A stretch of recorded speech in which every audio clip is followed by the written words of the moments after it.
Hey now, Brawlers, it's time for another Board Game Brawl review with Nick Minahan, sponsored by BoardGameBliss.com. Hey people, today we're going to take a look at Bloodborne, the card game from Cool Mini or Not and designer Eric Lang. This is obviously one of their small box games, so I'll tell you ahead of time there's no miniatures. It's just one of those types of rare games from Cool Mini or Not. This is actually also based off of a video game which I have never played, but I know quite a bit about it. It's supposedly very similar to Dark Souls and Demon Souls, which I have played one of those before. And actually, it may even have the same design team, might be from the same company. It's just like they went in a different thematic direction, whereas those games are really dark fantasy. This is dark gothic horror, which isn't very far off. And I don't know a lot about the story, but you're like a hunter, a demon hunter, monster hunter, just trying to survive against hordes of monsters and hunt them down and get blood echoes, which are, in this game, points. But as in the video game, it can be very, very brutally difficult. And a lot of times you're just limping along from monster to monster, doing your best to survive and not die. Now, in the card game, you are doing the same types of things, but in this case, you and the other players are competing directly against each other, killing the same monster every round. But it depends on, you're trying to get as many points as possible and trying to sift the other players of as many points as possible. In this case, the blood from the monsters, and there's a lot of mitigating factors, trophies, different things like that, and lots of player screwage. Let me go ahead and give you a brief look at how the game is played. Then we're going to come back. I'll let you know what I think.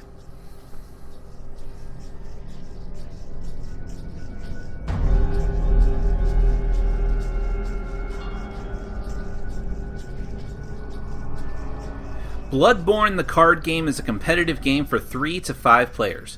The goal is to have the most blood echoes at the end of the game, blood echoes in this case being victory points represented by red discs. You get blood echoes for hurting monsters and for helping to kill monsters and taking trophies, which equate to points at the end of the game. The game ends when the players have gone through all of the monsters in the Chalice dungeon deck and then defeat the final boss. Each player gets a hunter board. At the top you put the blood echoes that you've gained but have not banked during the course of the game. When you do bank them, they go to the bottom. This is important because if you die, you lose every blood echo that you have not banked. The other major part of the hunter board is the trophy track. During the game, you'll get 3 different kinds of trophies if you help to kill the monsters. Every time you do, you move up on the appropriate track. At the end of the game, you get an amount of extra blood echo points equal to the highest number you attained on all 3 tracks. Players also get a life dial that starts at the max of 8, and someone will get the first player marker, which will pass clockwise every round. Most importantly, each player gets a set of 5 starter cards. You'll get a couple of inferior weapons with the blood drop indicating how much damage you deal, and therefore how many blood echoes you take from monsters, a transform card that instantly becomes a weapon from your remaining hand of cards, the all-important Hunter's Dream. When you play this card, you drop out of the current monster hunting round and instead decide to take an upgrade, taking only half damage from the monster, if any, healing back up to full, and then also banking your acquired blood. Speaking of upgrades, you'll shuffle the deck and lay out a number of cards equal to the number of players face up. These are improved weapons, both ranged and melee, as well as a few items that have unique special effects. Upgrade weapons are added to your starter cards when taken and usually are very powerful or have versatile effects, but you may only have a total of 7 cards at any given time. When you get more than that, you must start permanently removing cards from your game. Another important bit of setup is determining which monsters will appear for the game. First, shuffle the 5 final bosses and randomly put one face up. This is the last monster you need to kill and the one that will end the game. It has a special effect, harmful or helpful, that is in effect the entire game. At the bottom of the card, as with all monsters in the game, it tells you how many blood echoes it starts with and which trophies it provides. Also, all monsters have a lantern with a color that indicates which of the 3 dice to roll when it attacks, either green, yellow, or red, with red being the most dangerous. Whatever number comes up is how much damage it deals, and if there's a small cross by the number, you roll the die again and continue adding numbers. Finally, you'll have to make the Chalice dungeon deck. Put 7 random regular monsters face down and shuffle in 3 random boss monsters, then flip over the top card to start the round. Every time a new card comes out, you populate it with blood echoes equal to its health. All monsters have the same major stats that I mentioned before, though most monsters give fewer trophies. They also have special abilities which are either persistent or occur right when it's revealed or when it dies. Bosses are actually duplicates of some of the regular monsters, but the big difference is that they will linger from round to round until you kill them, whereas regular monsters will escape. Here's how the rounds work. First, everyone will simultaneously play a card face down from their available cards. Once everyone has chosen a card, you all play it simultaneously. You can say whatever you want to the other players and vow to help them with the monster, but you are not bound by anything until you flip those cards. Once everyone has put down a card, you flip them simultaneously. Next, look to see if anyone played the transform card, and if they did, they now choose the weapon that card morphs into. Some items are instant effects, and they resolve first before anyone else gets to act, like the starting pistol you have, which can attack immediately and possibly destroy the monster before it gets a chance to act. But assuming it does get to act, the next step is to roll the appropriate dice and deal the damage to all players. If you die, you don't get to attack back and you will lose your blood echoes that aren't banked, but you will get to choose an upgrade with the hunters who choose to play their Hunter's Dream cards and then be restored to full health. We'll get back to that in a minute. If the monster is alive, heroes who attacked take their turns in order, dealing damage and taking blood echoes equal to the damage if there is any left. You may make an attack, but if the monster dies too soon, you won't get any blood echoes and you won't count as having participated in the attack.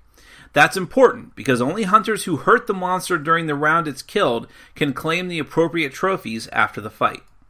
If you don't kill it and it's not a boss, it runs away with whatever blood it had left. After that, hunters who played the Hunter's Dream card will go in turn order.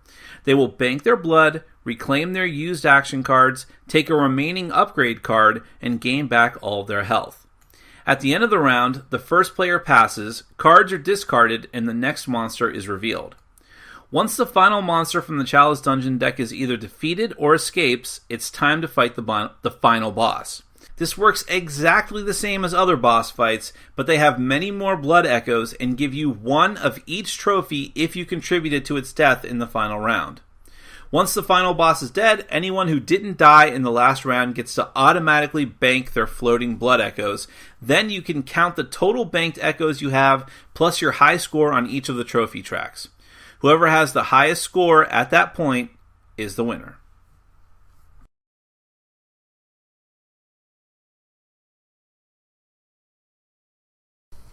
I liked Bloodborne, the card game, quite a bit. It's not like the greatest game ever. It's nothing to write home about. But I enjoyed my time with it, and I actually compare it to two different games for very different reasons, though. One of them is Lost Legends. Now, Lost Legends was a game that sort of died on the vine. No one really talks about it anymore. It never got an expansion. And it was a Seven Wonders type card drafting game where you took fantasy heroes down through a dungeon fighting, and each of you were fighting individual monsters. So it sounds very different, but the idea was the same, where it's like you're fighting really difficult monsters with barely enough gear to survive, and you're limping along from monster to monster, hoping to get as many points as possible, gold as possible, and get really cool items. So it really it harkens back and gave me that feeling. The other thing, and this might surprise you, and if anyone else is making this comparison, I'm staking my claim on being the first one in case it catches like wildfire. It's not. I feel like this is the next step, mature version of King of Tokyo. Now, why do I say that? Very, very different. There's no dice in this. I mean, there are dice in this game, but it's not like you're chucking dice Yahtzee style or anything like that, and totally different themes. And yet, as far as the weight of the games, and there's more decision making in this game, but that's why I say it's a step up, but not a drastic step up. I would feel very comfortable playing Bloodborne with casual gamers, but even more so than perhaps King of Tokyo with certain gamers that I play with who want a more mature theme or who are video gamers. And so I think there is a comparison to be made there, especially as far as the weight of the games. Now, let's go into it. The artwork of the game and the theme of the game, they're very tightly woven together because I think they just used rendered stills from the game, which is fine. It actually reminded me of a better version of what they did with the Resident Evil deck building game, which looks, but this one looks better. And just from what I've seen of the video game, it seems to be hearkening back to that very, very well. Not having played the game, I can't say for sure that the theme works very well and makes that transition, but I do know that any of those games in that genre of games are very brutally difficult, and you feel very hopeless at times, and that feeling is definitely in this game. So I think that at least works out well. I think that you just can get screwed sometimes, and you're just, like I said, I'll use the phrase again, limping along from monster to monster, and that theme really comes through, so I think it's mostly a success in that regard. I would actually say, as far as the graphic design, aside from the monster artwork, just in the token quality and all the things like that, it's fine, but it is a bit drab. That has to do with the theme as well, but there's nothing to write home about here. It is a Cool Mini or Not game, but like I said, it's one of their more subdued, smaller games, so they clearly didn't put a lot of effort into it, and that's a little bit disappointing, but it's fine. It's not like it's horrible or anything like that. Let me get the bad stuff out of the way real quick. So, first and foremost, this game can just screw you over. It's just the nature of the beast. Like I said, it's not quite as random as a game like King of Tokyo. There are a lot of things you can do to mitigate what's going to happen to you in the game, but it will still happen to you, probably. You might come back from it, but there are going to be turns where you do feel completely hopeless because you just had a bad turn. You went into a round with 7 or even 8 health, and you're like, oh, I'm doing fine. I've got 8 blood in my collected pool that I should probably bank, which is an interesting mechanism, and push your luck thing, by the way. But hey, I've got 7 or 8 health. I mean, what's going to possibly happen to me? And then those exploding dice just murder you. And you've lost it all. Now, you can say that that's the player's fault, but then again, if you're not bold, and if you don't take risks in this game, you're not going to do very well, and you're probably not going to win. So, you have to be prepared for that kind of stuff and not get too upset by it. I would say that Bloodborne, the card game, does a better job at this and the randomness of it than other games because, number one, it doesn't outstay its welcome, and number two, like I said already, there are a lot of ways you can mitigate that, and there is more strategy and skill in this game. Not a ton, but more than in a lot of other games that you would say are the same weight and the same type of thing going on. The other complaint I would have is that there's not a ton of variety in this game, of the monsters especially, but even of the weapons. Those are two things that I think I would love to see more of. More item variety, especially items that are not weapons, because there's only a few in this, and one of them sucks completely, the Molotov cocktail. But especially with the monsters and the bosses, because, I mean, a lot of them were just doubled up, like, here's a monster. Now, here's the exact same monster, but he's a boss now. But all that means is that he just sticks around. In fact, we weren't even sure in our first game if that wasn't, like, a typo. Like, there was something weird going on there. Because one of the monsters we fought was really, really hard and gave us one of each type of trophy, but it wasn't a boss. And we're like, what? So is that a mistake? And I don't think that it is. I think it's just that they don't have a variety of monsters. And that's disappointing, especially since I don't think they've made a sequel to Bloodborne yet, and I don't even think that if they did, there's a reasonable expectation of there being an expansion to the card game. So, again, that's actually very similar to Lost Legends 2, which was not given an expansion and really suffered from it because it needed that variety of monsters. I hope I'm wrong on that, though. At the very least, though, because it's not a very expensive game, I'd still recommend it because you'd get a pretty decent amount of plays out of it.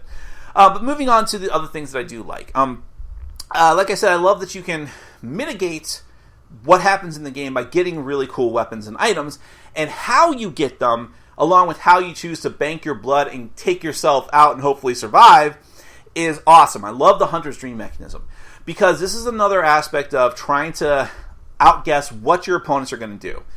In a normal round, you're trying to guess, like, what weapon are you going to play? Are you going to kill it before it gets to me, and therefore I'm not going to get any blood?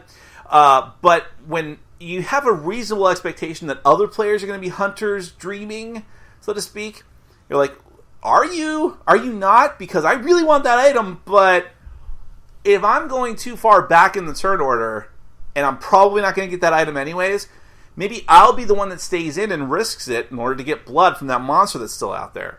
So I love that interplay of, should I jump out now? It's not just, should I jump out now? It's, if I don't jump out now, how bad is it going to be for me? Not just that I might die, but that everyone else is getting these really cool items. But if I do jump out and everyone else stays in and gets a lot of blood, how far behind am I falling? I love that. Also, and I just mentioned this, turn order in this game is incredibly crucial.